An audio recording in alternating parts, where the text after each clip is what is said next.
उत्तराखंड में एक बड़ा राजनीतिक घटनाक्रम जारी है। उत्तराखंड सरकार में कैबिनेट मंत्री की जिम्मेदारी संभाल रहे प्रेमचंद अग्रवाल ने कल अपने मंत्री पद से इस्तीफा दे दिया है और आज बताया जा रहा है कि मुख्यमंत्री पुष्कर सिंह धामी दिल्ली रवाना हो रहे हैं। दिल्ली में केंद्रीय अपने संगठन से बातचीत करेंगे और आने वाले समय में क्या मंत्रिमंडल का स्वरूप होगा उसको लेकर के चर्चा की जा सकती है। हमारे साथ इस वक्त बात करने के लिए पूर्व मुख्यमंत्री हरीश रावत जी हैं। जानते हैं उनसे कि लगातार कांग्रेस इस्तीफे की मांग करती आ रही थी प्रेमचंद अग्रवाल से और आखिर उनका इस्तीफा हो गया है। लगातार इस्तीफे की मांग कर रहे थे आप लोग और इस्तीफा भी हो गया अब। हाँ, ये तो एक पक्ष जो सत्ता का अहंकार था, उस अहंकार के एक हिस्से का पटाक्षेप हुआ है। अभी तो उनके प्रदेश अध्यक्ष हैं, जिन्होंने पहले प्रेमचंद के प्रेम में उनको बचाने के लिए इस राज्य की अखंडता एकता पर प्रहार कर दिया, पहाड़ मैदान कह करके। और उसके बाद उन्होंने जो विरोध कर रहे थे उनको सड़क छाप कहा। तो वो अहंकार का दूसरा पक्ष है। और विधानसभा में जो कुछ घटित हुआ, जिस तरीके से उत्तराखंड की इस बात को नहीं उठाने दिया गया, वो भी एक पक्ष है। तो ये सारी बातें हैं। अब कहाँ तक जाएगा, वैसे इस्तीफा हुआ है, मगर भाजपा में इससे बहुत बड़ी उथल पुथल हुई है। और इस उथल पुथल का क्या नतीजा होगा अगले 2-3 दिनों में, वो देखने की बात होगी। रावत जी, प्रेमचंद अग्रवाल ने इस पूरे घटनाक्रम को लेकर के कई बार माफ़ी मांगी, लेकिन विरोध लगातार उनका होता रहा। साथ में फिर बयान आता है सुबोध उनियाल का, उसके बाद महेंद्र सिंह भट्ट का। लगातार जो बयान आए, क्या ये एक मुख्य कारण रहे कि प्रेमचंद अग्रवाल पर लगातार प्रेशर बनता रहा इस्तीफा देने का, जिस तरह से कल उन्होंने इस्तीफा दिया? देखिए, जब वो और मुख्यमंत्री खड़े थे विधानसभा में, उस समय वो उठते, वो भी क्षमा मांगते, और मंत्रिमंडल के सहयोगी ने से ऐसी असंयमित कुत्सित भाषा का उपयोग हुआ है जिससे मेरे राज्य की अखंडता, हमारे राज्य की एकता पर, भावनात्मक एकता पर प्रभाव पड़ता है। इसलिए मैं भी क्षमा मांग रहा हूँ। और तो उस दिन पटाक्षेप हो जाता, लेकिन न मुख्यमंत्री ऐसा कह पाए, और प्रेमचंद जी तो जो है जो कुछ कहते रहे उससे और अहंकार झलकता रहा।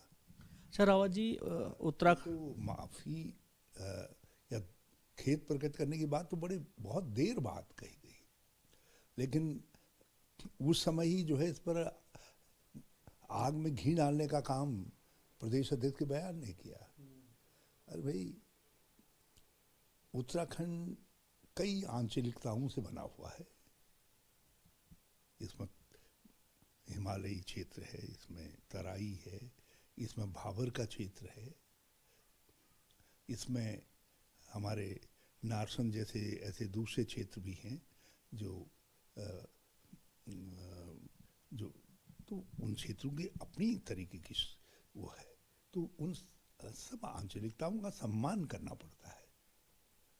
आप किसी एक आंचलिकता जो कुछ जो है कहा गया, यदि वो किसी और के लिए भी कहा गया होता तो हमारी प्रतिक्रिया उसके खिलाफ भी इतनी ही तीव्र होती जितनी तीव्र इसमें थी। क्योंकि ये हमारी जो विभिन्नता में एकता है राज्य की, ये उस पर चोट करता है। ये उत्तराखंड और उत्तराखंडियत पर चोट करती है।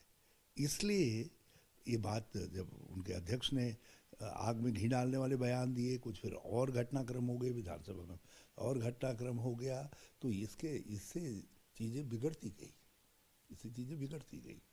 और मगर मैं इस बात को जानता था कि भारतीय जनता पार्टी ये खतरा नहीं ले सकेगी, क्योंकि उनके अस्तित्व पर इसका असर पड़ता। तो भारतीय जनता पार्टी इसलिए डरी हुई, सहमी हुई भारतीय जनता पार्टी ने प्रेमचंद से इस्तीफा दिलवाया।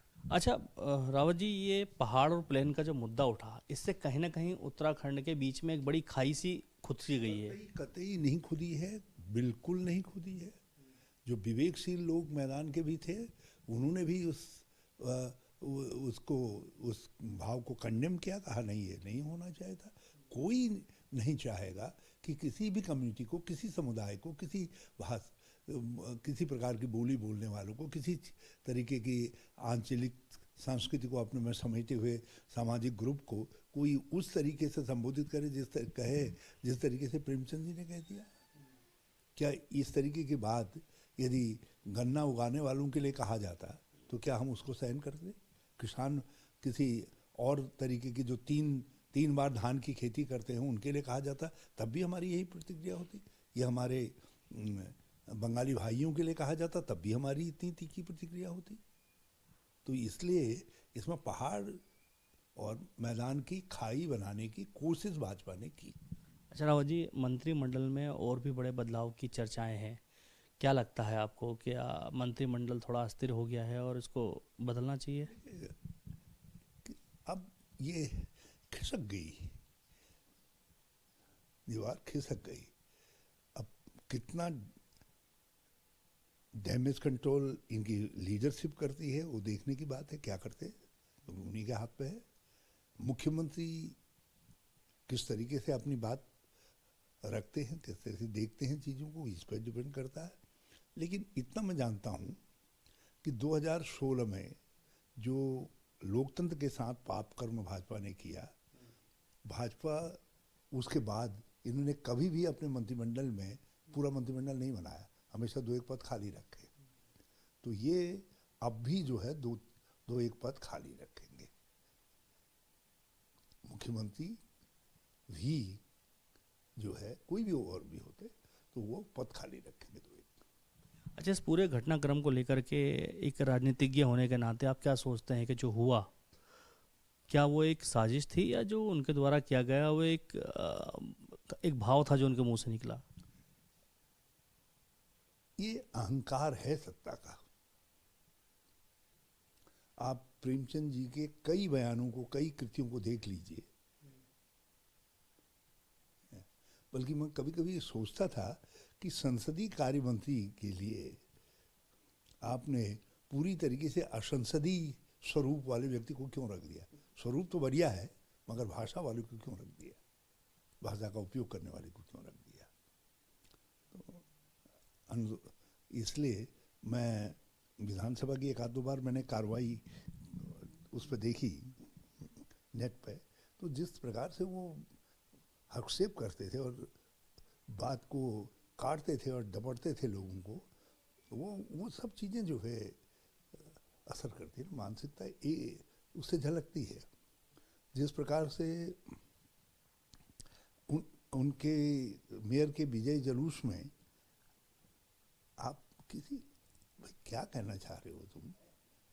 ठीक है, कुछ क्षेत्रीयता की भावना कुछ लोगों ने डाली होगी, लेकिन उसके लिए आप अपनी जिम्मेदारी से कैसे बच सकते हैं?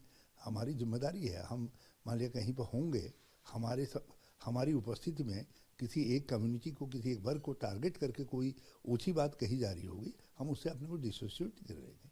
हम उसको पहले कंडेम करेंगे, यदि कंडेम नहीं भी कर पाएंगे तो उससे अपने को अलग करेंगे। तो आप इस इस्तीफे को किस रूप में देखते हैं, सही है या गलत है? ये डरे हुए, सहमे हुए भारतीय जनता पार्टी के नेतृत्व ने इस्तीफा दिलवाया है। वो समझ गए थे कि ये मामला बहुत गहरा जा रहा है, तो ये उनका इस्तीफा है, उनके द्वारा इस्तीफा करवाया गया है। और आप इस बात से भी देख लीजिए कि जो कल तक विरोध के स्वर थे कि इस्तीफा क्यों करवाया गया, अब वो विरोध के स्वर दब गए होंगे, क्योंकि पार्टी में रहना है। तो भाजपा के अंदर तो जी हाँ कहना है, वहाँ तो आंतरिक लोकतंत्र है ही नहीं। चलिए, हमारे साथ बात करने के लिए हरीश रावत जी थे, जिन्होंने प्रेमचंद अग्रवाल के इस्तीफे को लेकर के कई बातें कही। उनका साफ तौर पे कहना था कि प्रेमचंद अग्रवाल जी ने जो किया वो सीधे तौर पर सही नहीं ठहराया जा सकता, लेकिन पहाड़ और प्लेन के बीच जो खाई खोदने की कोशिश की जा रही है वो सही नहीं है।